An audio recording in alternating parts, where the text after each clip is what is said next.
Pag sinabi mong arboretum, it's a garden of trees, no?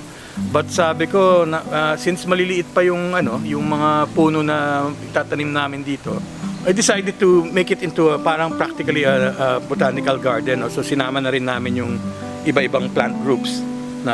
By the way, itong arboretum na to is exclusively Philippine species. In the Philippines naman, bihirang-bihira mo makikita ang gubat na ang puno by itself. No?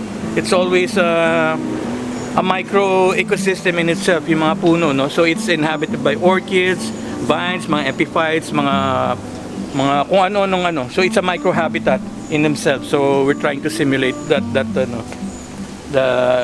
condition too. A species of Adelmaria, ang closest is it's a ginger, mga Philippine gingers. Marami tayong gingers eh. So it's a kind of a luya, no? So ang closest niya right now is Adelmaria gigantifolia. So one of our objectives here is for the common folk to familiarize themselves with our astoundingly rich biodiversity. Magugulat kayo talaga kano kayaman ng Pilipinas. This is one of my favorite palms. Yan ang Pinanga geonomiformis. Ano siya? Tingnan mo, it's a forest palm. Hindi siya mag-survive in full sun.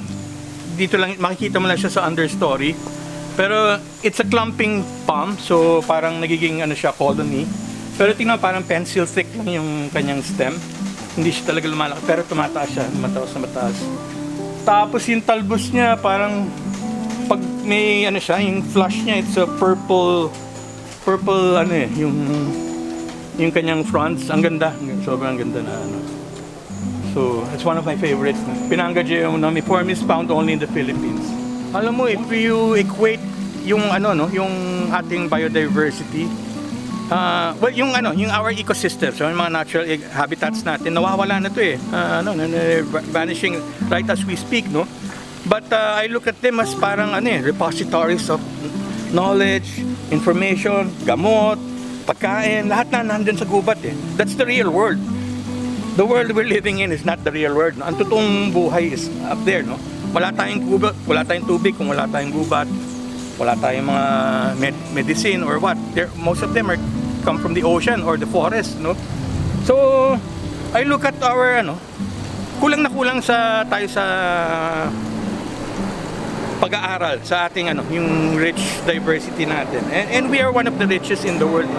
We have to reacquaint ourselves with yung kagubatan, no? Para ma-realize natin kaano kayaman tayo. Kaya sa mga kapuso nating on the go, tutukan nyo ang live stream ng ating programa sa official accounts ng GMA Network, pati na rin sa YouTube at Facebook. At mag-comment din kayo sa ating mga kwentong amazing.